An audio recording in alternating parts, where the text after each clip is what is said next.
Jackie Lee Prize for Shadowboxruk UK. I'm here at the Essex Fight Academy in the Epping Forest with the amazing Linus Udofia. How you doing? You all right? Yeah, I'm very good. Very tired now. How are you? Yeah, I can imagine actually. Last week, it's a lazy day though as well, isn't it? It's sunny out here. Yeah, what you'd say, lazy day? Yeah, I feel like well, for me anyway. Yeah, I wouldn't say it's a lazy day. No, it's been a hard start to the morning, but it's, I feel good. I feel really good, to be fair. So no, I can't complain. It's a good, nice day though. I'm gonna go enjoy the rest of the day after this, and then chill out really. And then I got another session later. How are you? How was your travel here? Don't even ask. Yeah. I can get up north quicker. London for you, innit? It is. So where's the dressing gown? Because usually that's the favourite attire for your interviews. No, I've left that one at home. So obviously I'm staying in the motel here, and literally where we are, like right behind you, is the rooms and stuff. And gym's right there, so it's just convenient. But no, I've left that one at home. I forgot it, unfortunately. I feel like I've been robbed of the fluffy grey. Did you say filthy? I can't even say the word now. No, fluffy. Fluffy. Okay, I got you. Fluffy. I got you. Yeah. So May 13th, out 0-2 against the former British champion Bentley for the vacant British middleweight title. Oh my God. I tell you what, when I heard that this was announced, and I'm sure you've heard this before, but I was excited. I was excited. I was very excited. So on paper, this is a great fight. Denzel is coming to take his crown back, so he says. So it's going to be a real 50-50 proper, putting it on each other fight. Yeah, how are you feeling about it? Yeah, I'm feeling fantastic, man, and I can't wait to go, man. It's an annoying point now, because it's like all the hard work is almost done, and it's like it's just a waiting game now, staying away from little niggles, watching your diet, and kind of just getting the weight down to fight there and doing all the media stuff like that. I'm not gonna sit here and gun all the media stuff, because I love it. It's fun. It's part of it.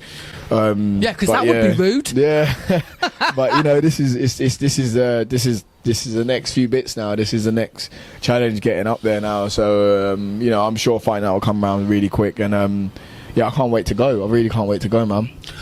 It must be slightly easier that you've taken yourself away. This is like a proper fight camp, isn't it? What is this, a motel? Yeah, a motel. Yeah. It's just so convenient. Like, it's literally, my room's there, and I walk into the gym in the morning, go back, shower, sleep, cook, whatever I need to do, go out again, do my next sessions. It's so much easier than driving up and down from Luton up and down. So I've been here for a couple of weeks now, and yeah, it's nice. Like, facilities is nice enough, and I can't complain. Everything that I need is here, and taking the whole element of taking yourself out of your comfort zone as well is a massive key. And I've had to take myself out of away from my family and things like that. So it's what I mean. It's all going to be worth it after Friday night. I imagine I don't want to say the edge, but I imagine being in an environment like this, literally all you can do is eat, sleep, and think about boxing. Do you think that mentally this gives you an edge going into your fights? I think it does. I think sometimes you need to get uncomfortable. Sometimes you need to get comfortable being uncomfortable, going out of your comfort zones.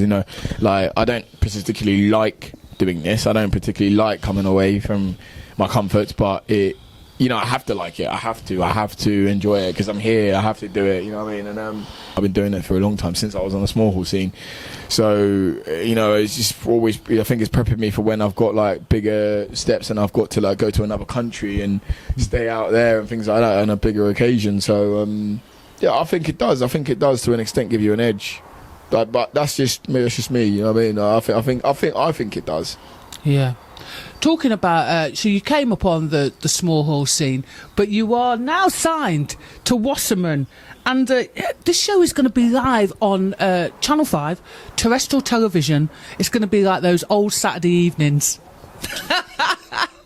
Yeah, I can't wait. It's Yeah, I came up from Goodwin boxing, small hall stuff. You know, I mean, I had a good majority of my fights on small hall. I think I stopped. Like my last small hall fight was the Tyler Denny one, and then before that I'd been on like Matchroom shows, David Hayes shows, Haymaker shows, and things like that. And yeah, now signed to massive promoters, which is Wasserman and Sowlands, headlining at the O2 Indigo on Channel 5. It's been a journey. It's been a really good journey, man, and I'm really excited to keep pushing and kind of show what all the investment, all the noise, and what all the chat's about, and actually show the country and the nation who I am. Are you one of these kids that have thought, you know what, everyone's getting there ahead of me, or were you quite happy to just do it step by step and get all those fights under your belt and get all that experience under your belt, so that literally when the time comes, I mean, I know you won an English belt before, but you know what I mean? When those title shots come, you're going to be more than ready. 100%. I think one of my biggest traits and one of my best traits is being patient, and I've always been patient. I've always trusted the process, and till this day I'll still always trust the process and trust what my advisors, my manager, my promoter, my trainer, everything they say, you know what, I think it's time to step up. You step up. I think it's time you do this, you know what I mean? There's times where I've wanted to get ahead of myself and kind of follow what everyone was doing and trying to jump at certain things and trying to call certain fights. And my manager and trainer was just like, no, I think we just listen to us, just keep doing this how you're doing this, and when the time's right, it'll work out. And they've been spot on. That's their job. My trainer trains me, my manager manages my life, manages my fights, my promoters promote me well, and I do the fighting, so everyone does their jobs. It all works out. Do you know what, Terry? It's Terry Stewart, isn't it? Yeah, Terry Stewart. Yeah, Terry does remind me of those, those old school trainers that literally they're autocratic. You do what I say, but in a good way. Would I be correct in thinking that? Yes. You do what he says, you're gonna be fine. You don't, you're gonna pay for it. And he's hard on us, but he looks at us more than he looks at us like we're his kids, not like we are just boxers that come in and do. He looks at us like we're his kids. He wants the best for us, like anyone would. So it's a bit of a different relationship. So he's always hard on us, and he's hard on us because he wants to bring the best out of us. And do you know what I mean? He has been doing that, and I wouldn't have it any other way. I think it makes for a more rounded fighter when you are, just held back, a little bit, when they hold on to the reins a little bit and go, hold up, don't get ahead of yourself. Yeah, don't don't jump yet, He's always done it. He's always been good at reeling us in, not getting ahead, and then when we're ready, let's just go. Do you know what I mean? But without him, none of us would be where we are now, and that's me and Brad and the other boys in the gym. Like, none of us would be here where we are now, and he's all the credit for that. When they started treating you different and acting different, that's when it really sent certain things, you know what I mean? And it made me very, very, very paranoid and very secluded in myself. I couldn't be myself in a lot of places. I was always uncomfortable in public settings and things like that. I'm so much better now. Nothing really phases me now.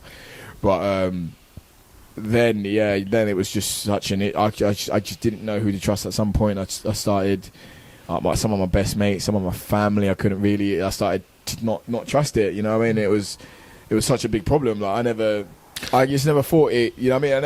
I just weren't ready for it. And it kind of came out of nowhere. It's interesting because, like you say, you expect the people closest to you, especially when they've seen all the hard graft, to have your back. Is that literally about... excuse me. Is that literally about they just find it so difficult to handle this, you moving on? They see it as you moving on, that you're on a different level to them now. Do you just think it's literally just they're all just jealous bastards? I don't know. I can't speak on their point of view. I can only speak on mine, and I've never looked at myself as I'm moving on a different level. It's just like anything. This is my job. This is all I've always strived to be. Like someone else, one of my mates, he's always wanted to work with cars and trucks, and whether he gets to Formula 1 or whether he's like in a flipping truck garage or whatever. Do you know what I mean? Like it's up to him. Like no matter where I get to, I'll never look at anybody like, oh, I'm better. I've just done well at my job. So it was a dream, but do you think that these people that are around you, these friends that are around you, kind of deep down didn't really think that you would get to the top of the tree where you are now and wherever you've been in the past? I mean, maybe. Again, I can't speak on them. It's just, do you know what I mean? It's just, it's a bit different. It's hard to speak on someone's mindset when it can never be mine. It's, you know, like I when I see my friends doing well, I don't care who it is. I don't care how far they're getting on. I don't care if we're in the same field. I'm happy for you. I want you to do well. Same. I want you to be happy. I don't care if you're doing, as long as you're happy. I don't care. I just want you to be happy. I want you to live your life happy. And if you're achieving your goals and smashing it, I've got nothing but happiness for you. So I can't get in the mindset of someone that wouldn't be happy for someone hitting the, you know what I mean? I can't get in that, so It's I can't true. answer that. Yeah, no, You know what I I mean? hear what you're saying. And in that respect, though, what did you learn from that process, though, and that period of time? I always think there's a positive to come out of a real shit situation. I learned a lot about myself. I learned that I'm very friendly. I let a lot of people in, but I think I let people into places they shouldn't be. Like I let people too close. Do you know what I mean? A lot of people around me knew so much about me that they not necessarily should have. I'm not saying don't trust people. I think just take your time. Just watch certain things. Just take your time when you meet someone new. You never know what their intentions are, especially as you're going up in the world. Where no matter what you're doing, it doesn't have to be in sport. Like you could be getting a promotion here. Like certain people start hanging around you. You be doing your channel. You could be really putting up. You be getting up to stupid levels, like ridiculous, and then all of a sudden all these people start hanging around you. It's fine, but just kind of know who's coming. Like that's the thing is I got to read people. I see them a mile off. Trust me. I've managed to read people a lot better now. Like not just in the field of the boxing and people want, like even in relationships and things like that. It's like I know what I can always tell when, you know what I mean. It's so easy now. I can always tell what people are coming for, and you know what I mean. It's a lot easier now. Is it exhausting though, to always have that? To have to be on your guard all the time. No, it keeps you. I mean, it keeps you sharp. Like if you're not on your guard, you can lose a lot. You know what I mean? Like some people just do it. Some people get excited ruining your life or trying to ruin your relationship, causing an argument and leaving. Some people get excited about it, and you can't. Energy is expensive. Like I can't afford to just give it to everybody. I like the fact that you're so level-headed, and I think from me looking from the outside in, it's almost beneficial that you've kind of, narrowed the selection process down. It's just nice that you've kind of taken yourself away, and I think that's the key to your success. Yeah, I think, and the hard training. Yeah, I think sacrifice is the biggest. Sacrifice is the biggest key to getting anywhere you want to get to. Like whether it's in your career, in your relationships, in your been like, you're never gonna always have it your way. You're never gonna always have it easy. You're never always gonna be comfortable. You want a relationship to work, you're gonna have to compromise. Sometimes you're gonna need to sacrifice certain habits. You're gonna need to sacrifice certain things. You want your child to grow up good. You need to sacrifice money, time, this, and that. You need the sacrifice. You want that job. You need to graft. You need to travel. You need to go do this. You need to go do that. You might need to wipe a few toilets to get to the top. You know what I mean? You might need to graft. Well, actually, no. But you know what I mean? I want to win. There were certain things. Yeah, I want to win titles. I'm gonna need to get away from my home. I'm gonna need to get up a stupid o'clock. I'm gonna need to do these sessions. I'm gonna need to get literally punched in the face a few times. Like sacrifice is the key to any form of success in my eyes. And I'm always willing to give it. I'm always willing to. I won't say die again or kill again. I'm not saying it like that. But I'm always willing. Extreme. Yeah, I'm always willing to like leave everything in there. I'm always willing to give it. Do you know what I mean?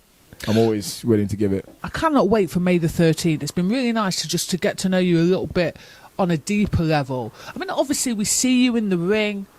We see, the quality of work that you're doing. But it's really nice to sort of get to know you.